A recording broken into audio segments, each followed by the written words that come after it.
Hi, I know it's 9:30, but I'd like to give people just a few more moments because, we've got another person coming in, maybe one more minute or so before we get started.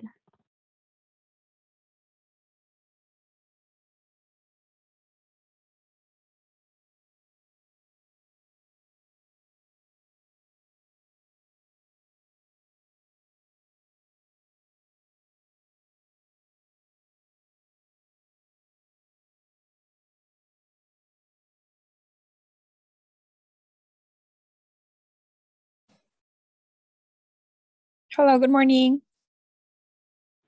Good morning. Thank you for joining us today. I'll go ahead and get us started then. So just want to say thank you so much for joining us, and this session is being recorded. My name is Brittany Weber, and I'm a part of SCAG Clean Cities. Many thanks to ICTC and our other agency partners for helping us make this event happen. And we appreciate everyone taking the time to join us. Please drop your name and agency affiliation in the chat box. And David, can you share the slides, please?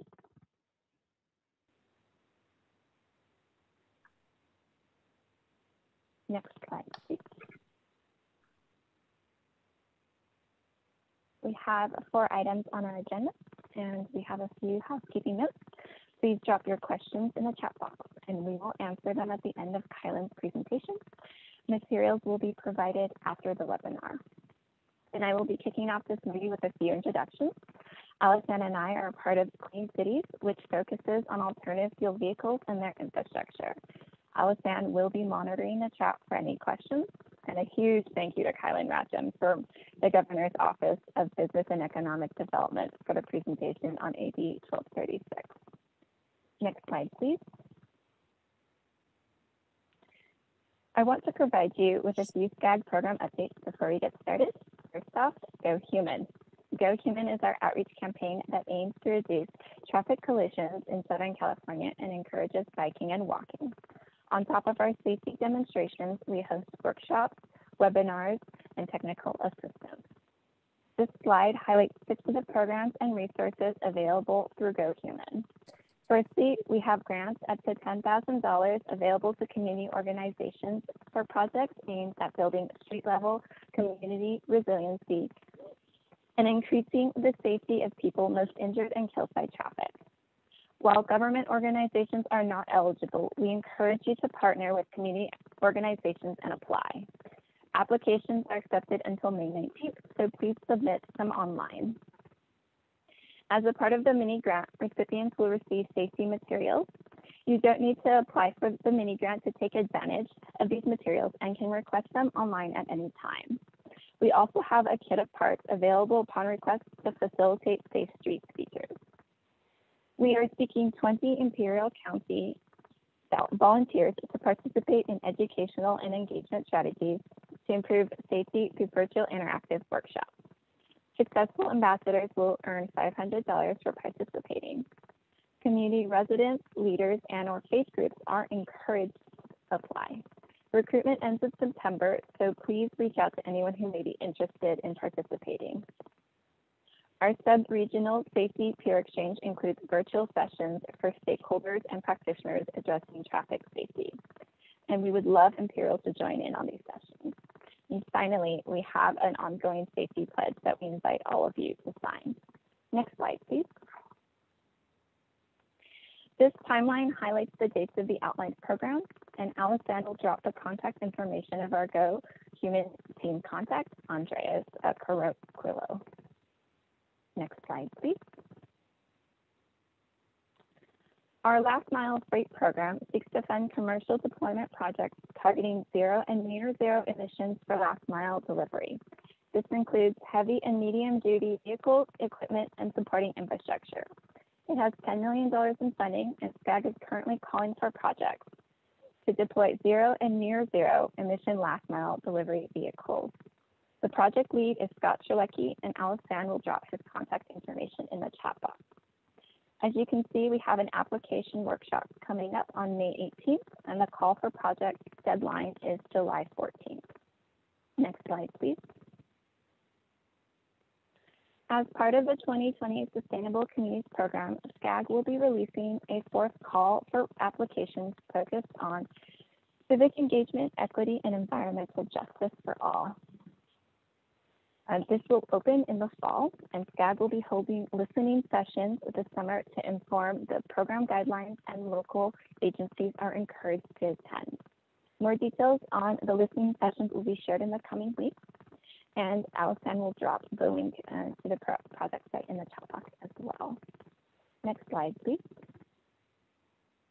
We want to show you a video that Western Riverside COG created with the city of Beaumont that highlights the economic benefits of streamlining the permitting process for electric vehicle charging stations.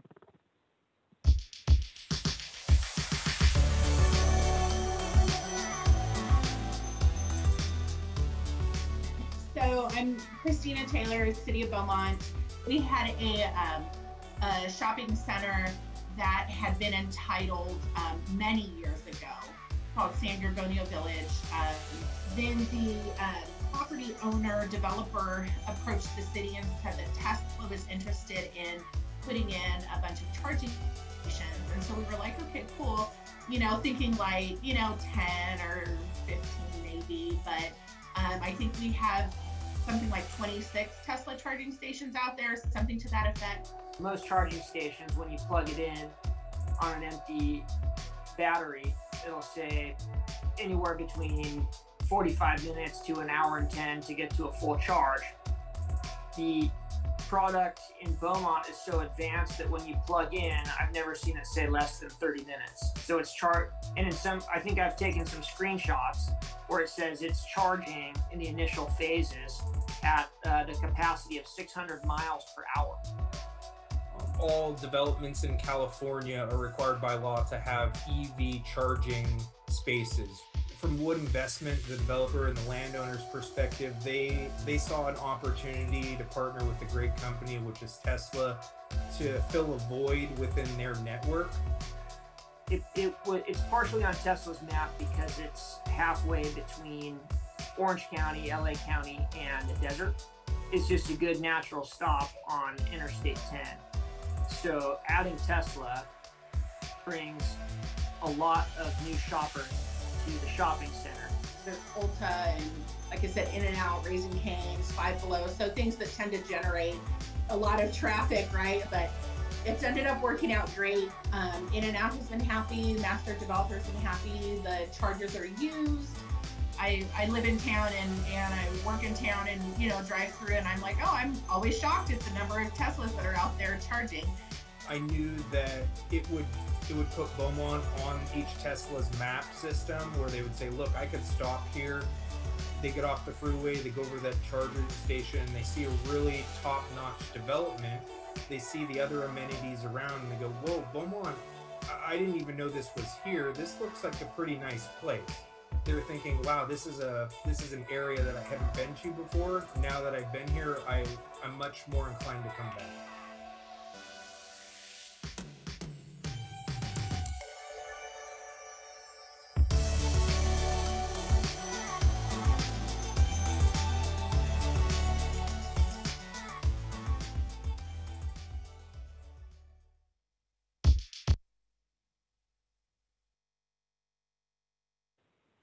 So once again, thank you everyone for joining us. If you can just drop your name and your agency affiliation in the chat box, and I'm going to hand it over to Kylan. Thank you so much.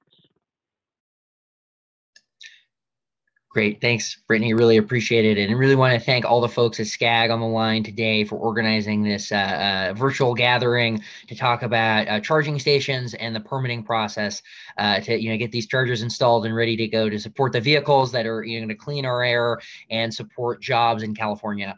So my name is Kylan Rathjen. I work for the Governor's Office of Business and Economic Development. We're a part of the Governor's Office that really hones in on economic development programs, and we see electric vehicles as a big part of that. In 2020, electric cars were our #1 export as a state, and it's pretty crazy because, 10 years ago, electric vehicles, we weren't exporting any. So in 10 years, it went from a non-existent product essentially to our #1 export in California. So this really represents a tremendous economic development opportunity, and charging stations are a vital piece in making the ecosystem work. So we're happy to talk to, all you on the phone. Really would love to set up follow-up conversations to support your efforts if you want to bring more charging stations into your community. So next slide, please.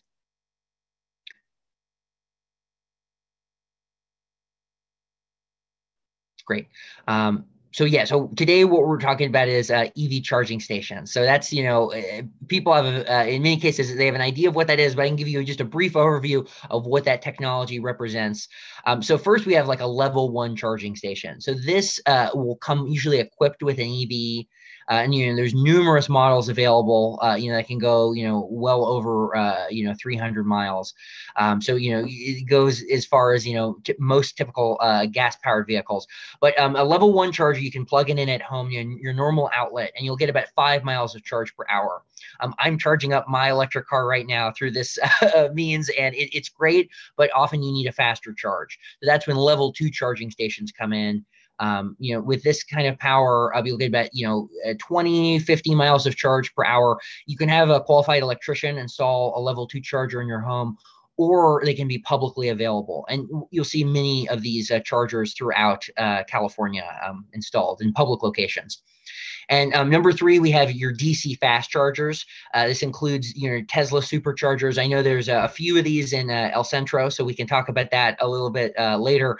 And you'll get, a couple miles of charge per minute. So we just heard that great story about, in Tesla, you get the Tesla charger out in Riverside County, you get a full charge in a half hour. So that's a lot of power going to a site, and is often fairly new for utilities and for cities. So that needs to be streamlined as well. So we have a lot of guidance and best practices to help support cities understand how this technology should be approved and how it should be looked at. So next slide, please.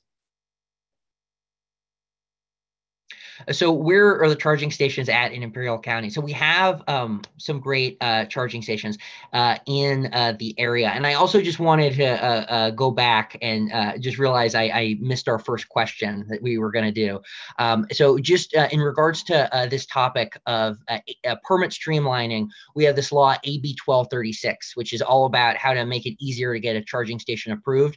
And I just wanted to know, for all the folks on the line, how familiar are you with EV permit streamlining and AB 1236? Have you heard about this law? Just would love you to participate in this question if you had an answer.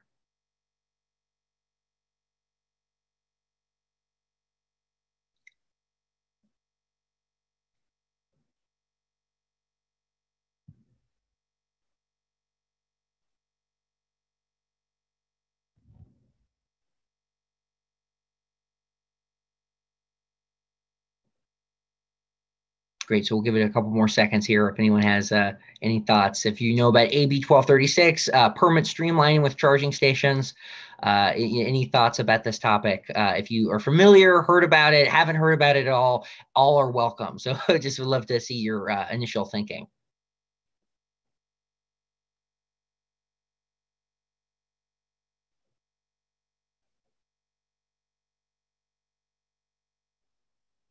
Are we supposed to respond via voice or just through the survey that you clicking sent? Clicking the button would work. Got so it. Just hit submit. Yeah. Done. And Brittany, let me know when we have the answers. Hi, yes. So we've just ended the poll. So we had 3 with not at all familiar and 5 who are somewhat familiar. So. Great. So that's good to hear. We have some folks that are, familiar with this process and others that are brand new. So we'll make sure you're all experts by the end of this 15-minute period. Yeah, and so this is just how the region looks in terms of charging stations. So this comes from the Alternative Fuel Data Center. So you see that we have some charging stations in El Centro. So I'd love to hear if we have any contacts from the city or from the utility, anyone on the line, to talk about the approval process for charging stations. Like, do you have any experiences you'd like to share? Just saying, there's a cool charger, downtown. Does anyone on the line want to just share some thoughts about chargers in your area?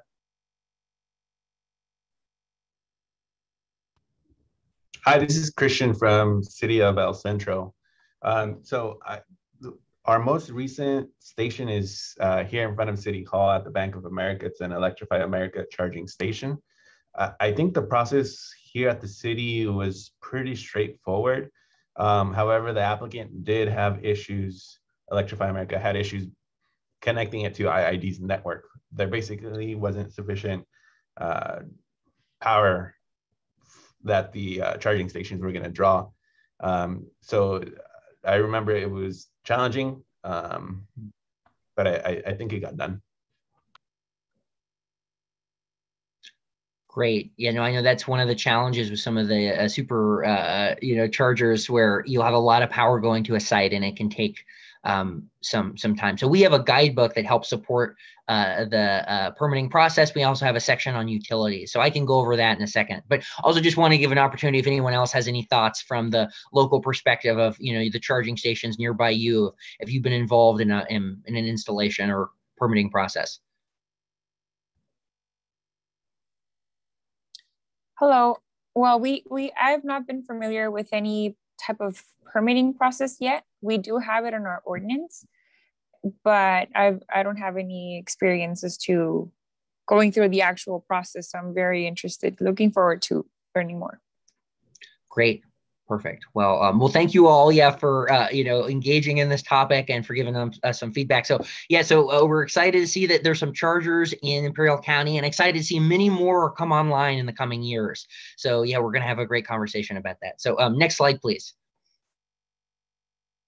So, why is this important? So, California has a lot of ambitious goals to reduce our emissions in California, and, cleaner air, create jobs. And we've done a lot of great work in reducing the emissions in the electricity sector. So, and that's come down substantially with solar, particularly, but also wind. But the transportation sector is a much tougher nut to crack. Prior to COVID, you saw we have many more EVs coming online, but more folks are driving, for a variety of reasons. So transportation, we're having trouble bringing it down. So zero emission vehicles need to be rapidly scaled up in order to really achieve our state's goals. Next slide, please. And so California has done a lot over the last few decades, but also recently to support zero emission vehicles. So for starters, in September of last year, Governor Newsom issued an executive order mandating the sale of all light duty passenger vehicles to be zero emission by 2035. So, that gives us 14 years to get a lot of charging stations installed and ready to go. In addition, there's requirements for medium and heavy duty vehicles, and then off-road and drayage trucks, which, come at different phases. But this builds on an existing framework of being carbon neutral as a state by 2045, and certain key infrastructure and vehicle thresholds we're trying to achieve. So having 1.5 million ZEVs on the road by 2025, and we're making quick progress to that regard with nearly 900,000 vehicles that are zero emission on California's roads.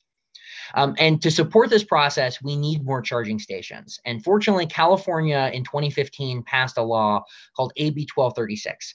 And it was the most comprehensive permit streamlining law on the books in California, in the whole United States, about this topic of EV charging stations. But through our analysis and through talking to charging station companies, we found that implementation of the law has been fairly uneven throughout the state. And we, the charging station companies, you hear a lot about one city is great, one, you'd love to have some help. So that's what GoBiz is here for. We produced a guidebook to support these efforts and really want to make sure that all of California is streamlined. Next slide, please. And how are we doing? So this is the numbers I referenced. So we have nearly 900,000 zero emission vehicles on the road in California. That's nearly half of the average, or half of the total amount in the United States. We have over 70,000 charging stations. And looking at the other side of the ZEV equation, in terms of hydrogen fuel cell vehicles, we have 47 hydrogen stations, which is much more than any other state. So we're making rapid progress, but permit streamlining is a vital piece to make this numbers, swell and expand rapidly. Next slide, please. And so why is this topic important? Like I mentioned, this is an economic development opportunity. Our office is in the business, above all else, of creating jobs for Californians. And particularly coming out of COVID, this is a way to restart our economy, come back stronger than ever before, and support these jobs. And I'm from Southern California as well. Air quality is a really important component to what we do, and this will clean the air in many of our communities. And importantly, from the city and county level, and even at the utility, is that this will save you staff time if you have a streamlined process. In many cases, cities, have to work for many months to, understand how the review process should work, going through multiple plan checks. When you realize that we have the streamlined procedure in place, it saves you time. Planning doesn't need to be involved. It can just be, a building department review limited to health and safety concerns, which you'll go into. That saves a lot of time at the local level. So that's really a win-win-win across the board, saving you time and able to work on other initiatives. So we really see this as a great opportunity. AB 1236 frees you up and increases investment into your community. And this is a soft cost, which is not covered by the cost of the steel of the charging station. We found through a Rocky Mountain Institute study that installing a charging station is 3 to 5 times the cost of the charger itself. So installation is much more expensive, and that's much worse compared to other countries that are installing charging stations. So if we can figure out a way to reduce these soft costs, that would be the greatest potential to reduce the cost of charging stations, which is something our office is very interested in, and I'm sure your cities are as well, to attract investment. And Electrify America, the company that was referenced, has found that permitting averages in California exceed the national average by more than 70%. Stations need to be redesigned 30% more frequently, and it's 22% more expensive. So even though California, we have a lot of great initiatives regarding zero emission vehicles, there are a lot of barriers in the way to getting these chargers rapidly deployed. Next slide, please. So in that regard, like I mentioned, in July of 2019, we developed an EV charging station permitting guidebook. So it's a great comprehensive document, and it's got a lot of sections. So feel free to do a keyword search if you're looking for something in particular. And it goes over all the full gambit of what it means to install and to speed that process up. So it starts with that planning and site selection. So we talk about integrating, your local climate action plans, integrating EV efforts into that. Secondly, we talk about permitting, which is really the heart and soul of our efforts here at GoBiz, trying to speed up that process. Third, we talk about accessibility. So California is the first state in the nation to have an accessibility regulation regarding charging stations. And interpretation of the ADA really comes down to the local building official, and we see a lot of discrepancy city to city. So we can help guide you through that process. We have a contact from the Division of State Architect that is in the guidebook that you can ask to develop a legally defensible code path. So we can help you with that as well. Fourth, we talk about interconnection to the grid. And I know we have a lot of utility folks on the line. We really go into detail about the large utilities in California, about how their process works, and we're happy to update it with your process at the IDD perspective, if for the next version of our guidebook, if that'd be helpful. But we talk about having an integrated interconnection team at the utility that specifically works on interconnection of the grid, and that's a helpful best practice for utilities to take on. And fifth, we talk about construction and commissioning and operations to ensure that these chargers are ready to go and they meet all the necessary standards for the public. Next slide, please. And so instead of going into all the details of the guidebook, which I'm happy to do in the Q&A, I just wanted to talk a little bit about permitting, which is, again, the most important topic of our conversation. And that starts about how to comply with AB 1236. So what do you do? So first and foremost, you need to adopt an ordinance. So there's many examples on our website. Calbo has produced a model ordinance, and happy to provide support in that regard, which says how you're going to streamline. And through that, you have an online application so that, folks don't need to go down to City Hall to get a permit. So you can do everything virtually if you have those capabilities at your city or county. And then you also have a checklist, which says everything an applicant might need to get a permit.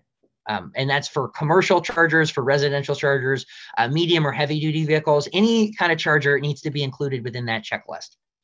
Then you would have a permit submittal. And the building department will review limited health and safety concerns. Parking issues, aesthetics, that shouldn't come up in the review. It's just health and safety focused. If you have any deficiencies that come up, all of those issues should be bundled together so that they're not hearing from different departments at different times. It's all just one department at once giving their comments back. And then you'd have resubmittal and you'd have approval to build. So this is the process called out in the law. And we see many cities implement this initiative through, especially if they have a lot of chargers in their community. But for many cities and counties, this is a more new technology, and they're learning about AB 1236 now. So just wanted to provide this blueprint to understand how to review a charging station. Next slide, please. And our office has produced best practice timelines of when cities should shoot for getting back to folks concerning a permit. Of course, it varies based off your individual situation, and we know how challenging COVID has been. So it's very hard to hit timelines right now. But just as a best practice, it's not required by law. We've indicated through our research with cities is that like application submittal to complete response, optimally you get back within 5 business days for a larger commercial project. Complete package to approval to build would be 15 days. Same day, of course, is optimal, but 15 days is deemed reasonable. And construction completion notice to inspection should be about 5 days. So we're looking at 25 business days total should be the optimal amount of time. Of course, sooner is better, but that's just our best practice through analyzing the 540 jurisdictions in California. Next slide, please. So how are our states doing regarding permit streamlining? So we've gone through every city and county to see if you've complied with AB 1236. If we've missed anything, happy to update the map because folks pass ordinances and we want to stay updated. But through our most recent analysis, we have about a quarter of cities and counties have fully streamlined, meaning they've adopted an ordinance, they've posted a checklist online, and they have the protocols in place. So green means you're fully streamlined, yellow means you've partially streamlined, and red is you haven't streamlined yet. So in Imperial County, we don't have a streamlined ordinance yet that I'm aware of. If that's changed recently, happy to update our map, but we'd love to work with all of your cities and counties to get a streamlined ordinance adopted and answer any questions you might have about that process. So next slide, please. Yeah, so the way this works is you can just go on a city or county and just click on them to see how they're doing. You'll have a link to the ordinance and the checklist. And also it looks at our 7 criteria, which I'll go over next, of what makes a city streamlined or not. So everything's available online. And if you're looking at copying your adjacent city, you can see the ordinance they have and take from that. So it's hopefully a very helpful tool to help you support your streamlining efforts. Next slide, please. Yeah, so what are some common problems we see in the approval process? So aesthetics are a big one. So folks require additional landscaping, colored ballards. We've heard, public art. One story I heard last week is one city, which I won't name, in another part of California. The review was 15 months for just a couple DC fast chargers, just because of all these additional requirements that came up. So we want to avoid that if we can. Additionally, zoning concerns, that is not health and safety focused, so should not be a part of the review. Parking counts often come up. I know I'm calling from Southern California. Parking's a big issue. And AB 1236 stipulates that parking counts should not factor into approving a permit. A charging spot counts as a parking spot. And to take a second bite of the apple, the legislature passed a law in 2019, AB 1100, which stipulated that a charging spot does count as a parking spot.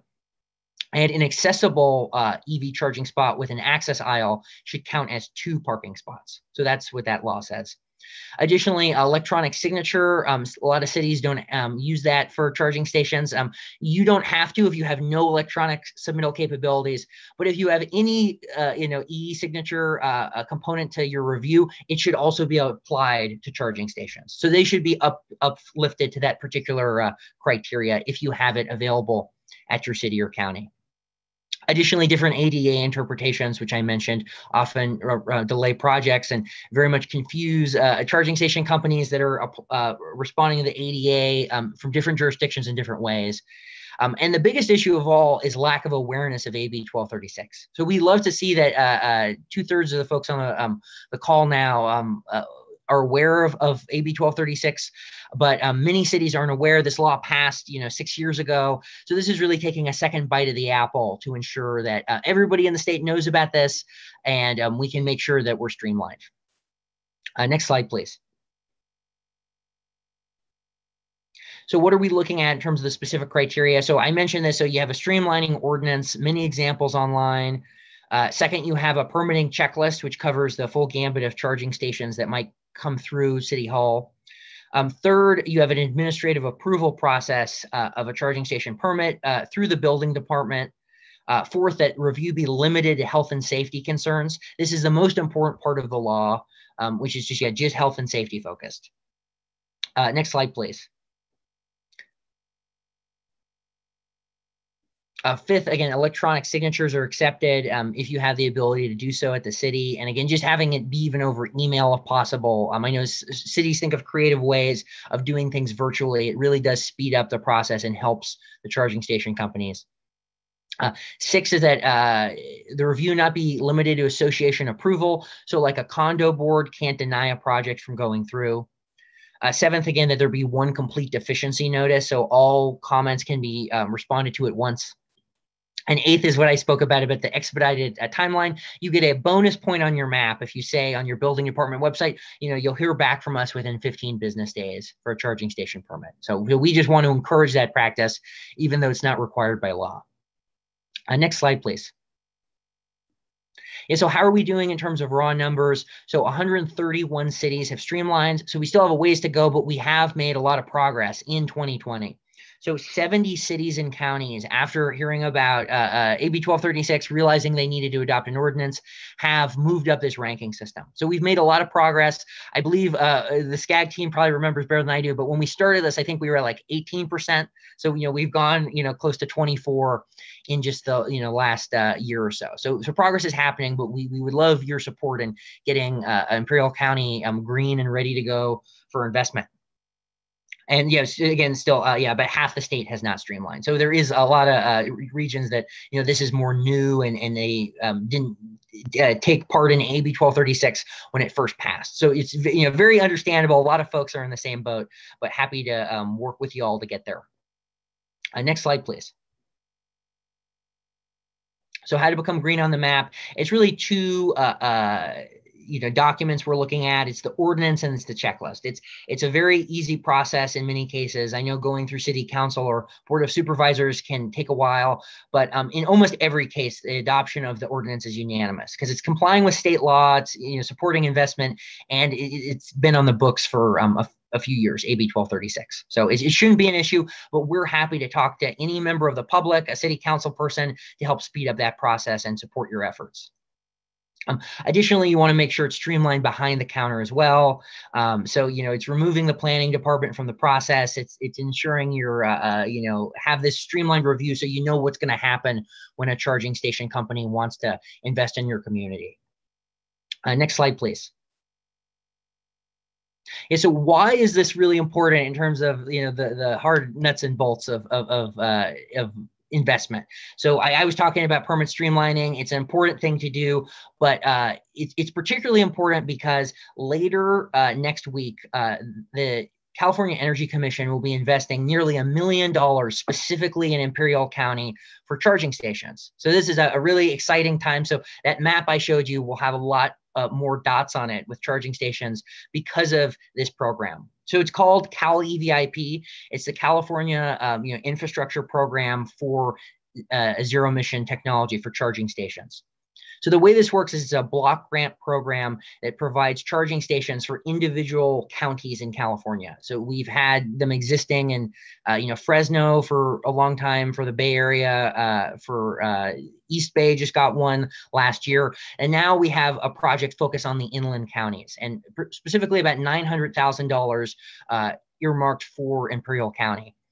And it's, 4 different kinds of charging stations. So first we have, DC fast chargers.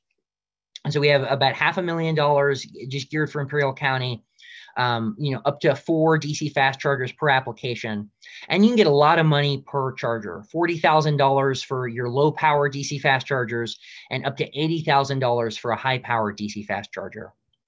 And one of the requirements is that the chargers must be publicly available, all day, and it can, be at a variety of of areas. Gas stations, hospitals, hotels, libraries. They can apply for this project. And in terms of an applicant, it can be, site owners, businesses, nonprofits, Native American tribes, and local government and government entities. So the folks on the line can get these investments. And in my experience in Cal EVIP, these projects go very, very quickly. So having the streamline process is critical, because once these charging station permits start coming through, you want to have a process to make it go faster. That's why the Energy Commission has partnered with GoBiz to ensure that once the state government invests in a community, the process is fairly rapid, and that's why we have AB 1236. Next slide, please. And in terms of the DC or the level 2 investment, you have nearly $500,000 just for level 2 chargers, which I mentioned are the lower power speeds, and you can get up to 10 level 2 connectors. And rebates can be about $6,000 per connector, and you get an extra chunk of money if it's in a multi-unit dwelling or it's in a disadvantaged or low-income community. In addition, the chargers don't need to be publicly available all day, but they have to be shared use. So that's like an office building where the chargers are only for employees during the day, and then at night after 5 o'clock, they're available to the public. So that's how shared use works. And, commercial, curbside, public facilities, multi-unit dwelling, workplace, and then, of course, light-duty fleets are eligible for these kind of incentives. Next slide, please. Yeah, so I am not an expert on the Cal EVIP program. I talk about them all the time, but I'd encourage you to reach out to the Cal EVIP team, and their numbers right here. And again, applications for this program open on May 18th. So, and they go fast. So you will be having folks, trying to get charging stations in your communities very, very soon based off of this program. It's a very popular program, and it's oversubscribed, and it's really a positive development just across the board. Next slide, please. Yeah, so and in this regard, our office conducted a fun competition called the ZEV Permitting Olympics, which we will be restarting fairly soon.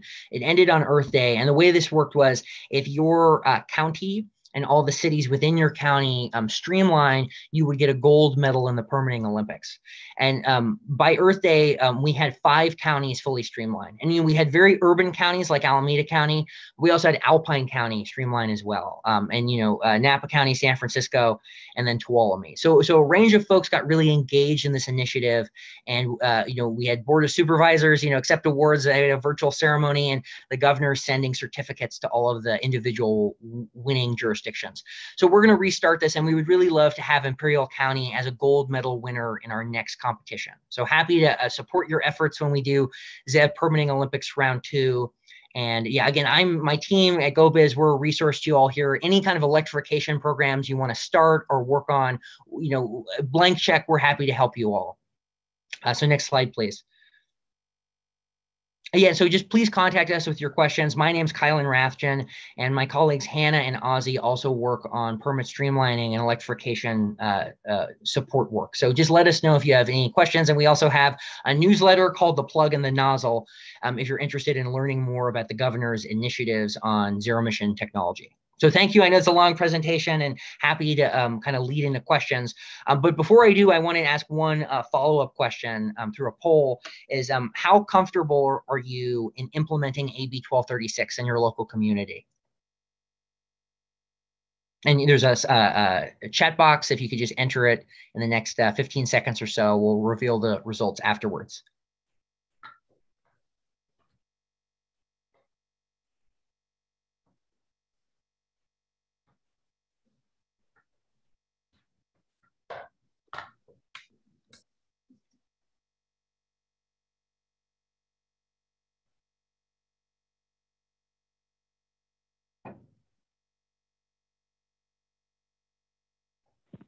So it looks like we have 7 people saying that they're somewhat familiar, and 4 people saying that they will share familiar. So I think it's good. Great. So yeah, positive development. No, that's great. So again, though, for the folks that are still, somewhat familiar about this, more than happy to help support you get across the finish line to be AB 1236 compliant and support any of your efforts. If you want more charging stations in your community, we have a lot of best practices in our guidebook we can help point you to. So I'm happy to answer questions and kick things off to the folks that are on the line. But just, yeah, thank you for your interest and willingness to participate in this event. Hi, Kellen. I'm not sure if we're open for questions. Yeah. Fantastic. Yeah. So it's just for City of El Centro. I think this is more for our building department. I'm with Public Works, but how have other jurisdictions done in coordinating with their power providers at the city? I think it would be doable. I know the timeframes are aggressive in the review, but perhaps it's doable at the cities. But I know that we went through an exercise about a year ago with Electrify America, I believe, and it was in an infill area in the city, and the grid needed to have upgrades to be able to sustain what was being proposed. So obviously that involves more time. Just to go through that process. How are you coordinating between cities or what's the impact on this AB? I can't remember the name now. See how somewhat familiar I am if the city, can we basically issue a permit, say, here's a permit, good luck with a utility company, and we are compliant and I'm glad to see IAD folks here as well, because I'm sure that definitely has an impact on their system.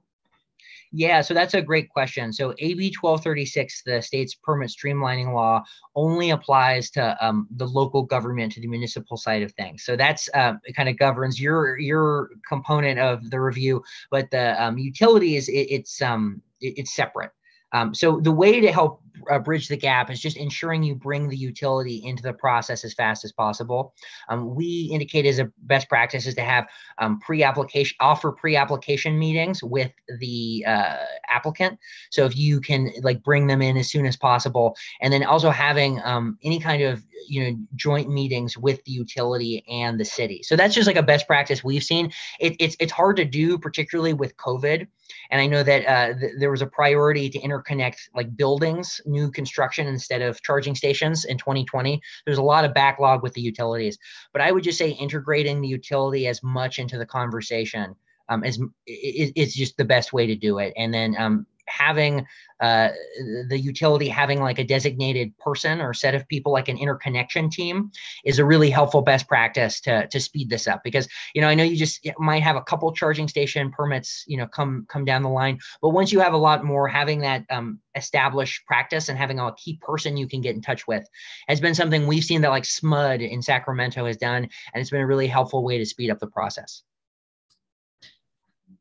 So I appreciate that. I think we have great relationships with IAD. They've always been very, very helpful.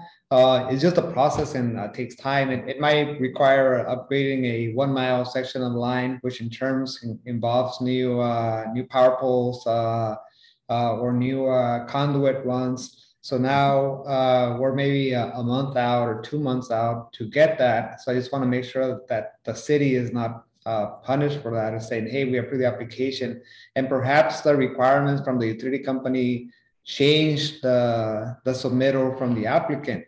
So should we not even accept the application until that is sorted out with the utility? That way we're not shooting ourselves in the foot and saying on the trigger. Because at this point, I would say we're not going to accept an application until you sort it out with the utility company. Yeah, so from our perspective, ideally doing things in tandem is a best practice, just because if you can go through your review fairly quickly, then it puts the onus on the utility. But if you wait for the utility, then your review, there might be another issue that comes up. So ideally having them happen at the same time is something we've seen that's great. And hopefully the utility gets it done quickly and the city gets it approved quickly. But when you just talk about power capacity, I mean, that's a kind of a separate challenge. That's kind of outside the guise of permit streamlining, just because, you know, if you don't have power there, you have to build the infrastructure, and that's a lengthy process. Our AB 1236 is really focused in on, like, if there's power available, it should be a really quick approval. But if you have these extenuating circumstances, and especially if you want to like add backup energy like solar or solar storage, that complicates the review process as well. So this is kind of just the core AB 1236 is go fast, just limited to health and safety, building department. But as there's some extenuating circumstances, it is understandable if it goes beyond that 25-day best practice average. Thank you. Good morning, everyone.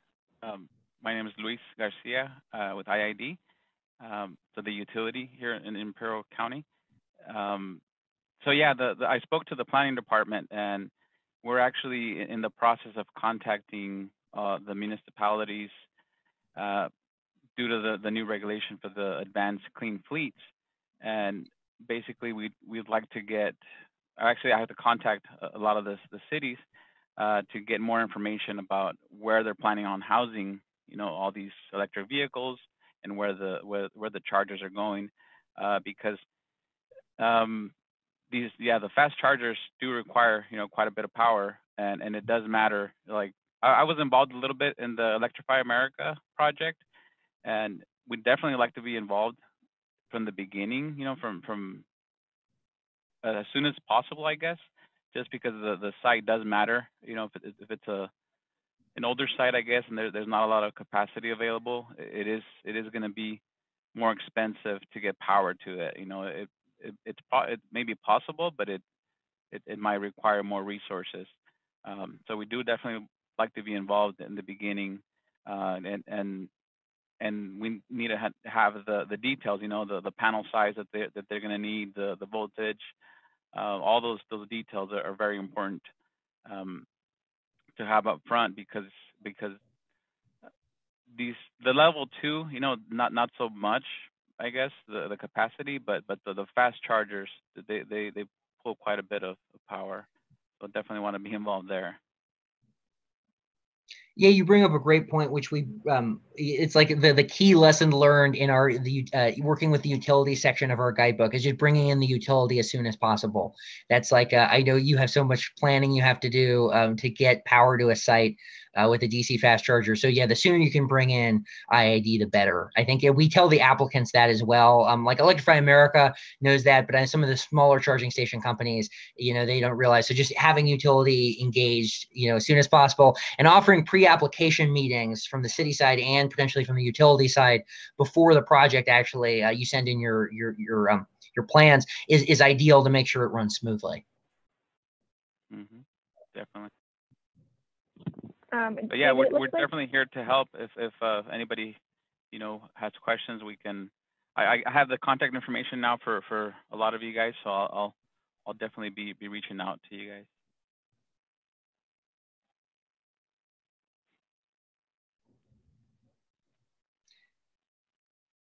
Oh, Brittany, were you asking something?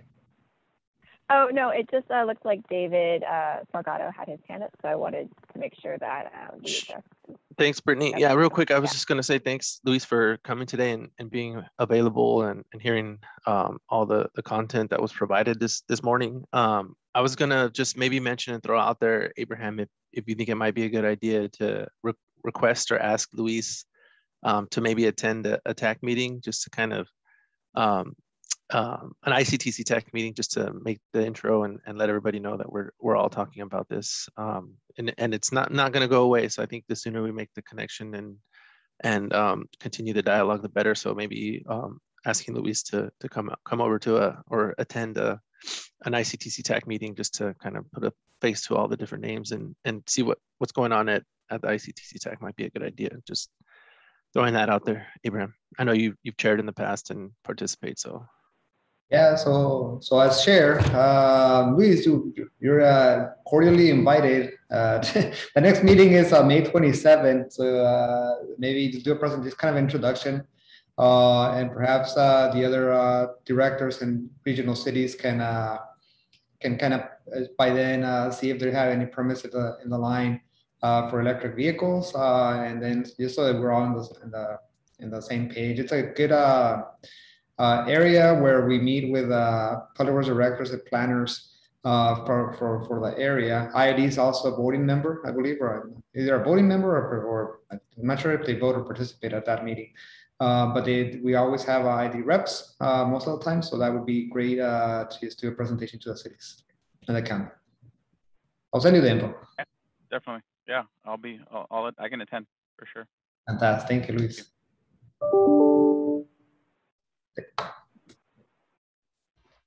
Hi, George Gallen with the Hope Group, and I represent a couple of the small cities down here in Imperial Valley. I do have maybe a couple comments and questions.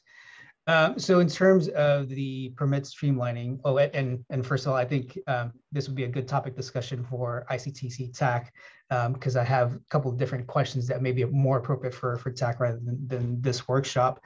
But in terms of the permit streamlining and a couple of the comments that was in the slide previously, where 70% our cost for permitting here in California is 70% of the cost compared to other countries or other states in the country and in the US. But so I see as level 2 chargers, that's something that can be done pretty straightforward, because I view it as an ancillary use. That's part of, and I'm seeing it in multifamily developments. They're being included in their hotels and that sort of thing. So I see that as an ancillary use that is just it's a ministerial approval. Where I see that it could be more of a potential issue is with larger charging station developments, where it is part of the development project and it is part of that entitlement program or process. And so that it may take longer because it is part of that larger entitlement process where you're looking at other things other than the charging stations. So the model ordinances that are out there, how does it address that standpoint?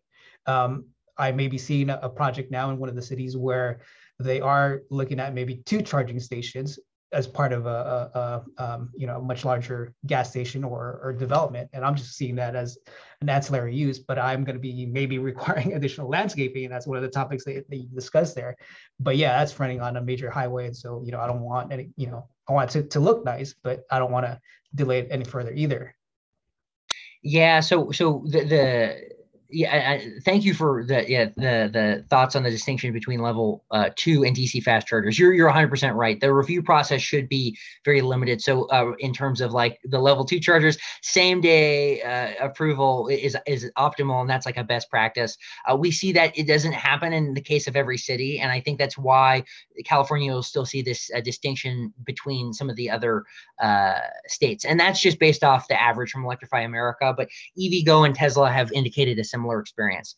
But yeah, the permit streamlining ordinance really comes into play with the DC fast chargers. And like I mentioned, like aesthetic issues like popping up, like having a lot of additional landscaping, that would not be considered AB 1236 compliant. The idea is, as long as this is safe and it doesn't create any hazards, then the charging station, if they have an agreement with the site host, they should be able to put it in. That's essentially what AB 1236 says. And another reason for many of the delays is that you'll have comments coming from the building department, from the planning department, from fire, and they go back and forth, and a permit's waiting on a table for 3 months. And that's the way you have like a year-long review in certain cases.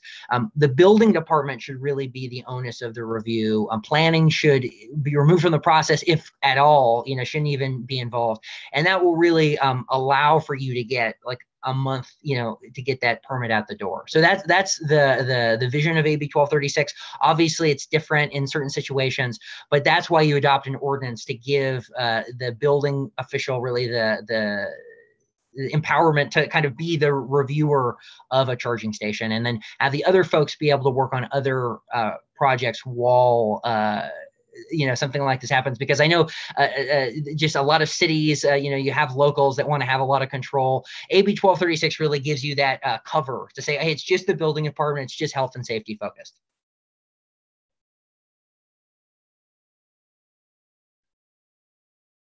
Yeah, I think for us, for DC fast chargers, the main issue is going to be IID rather than permitting process. Yeah. Sure, and we here that's a similar comment by cities across the state. It's just working with the utilities can there's sometimes delays on that end, but we only have a law that affects the local government, so we that's down the line if the utilities have other protocols with EV charging stations. But as more of these come online, I'm certain that things will most likely get better with developing streamlined procedures on the utility side, just across California. Folks are really getting on board with this topic and focusing in on permit streamlining.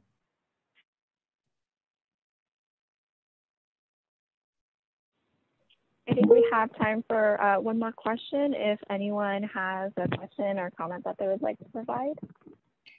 Yes, I do have one quick question about the program that you mentioned about, I think you said Cal EVP, but I'm not sure if. Yeah, sure. It's Cal EVIP. EVIP. Okay. Yeah, it's like CAL and then E, like a little E, and then VIP. Got it. Okay. Yeah, I'll look into that. That's great.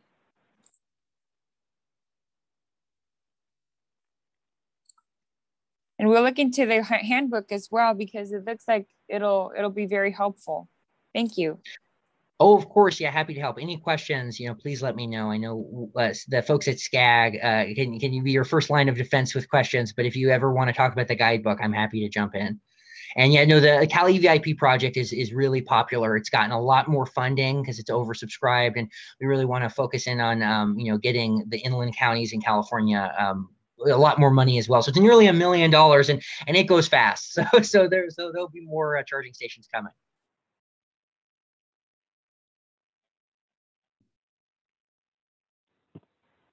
All right, thank you everyone for your time, and we appreciate you visiting us. We will follow up with an email, and once again, if you can just drop your information in the chat box if you haven't had a chance to, and we would appreciate that. So thank you so much, and that's the conclusion of this event. Thank you, everyone. Thank you. Thank you.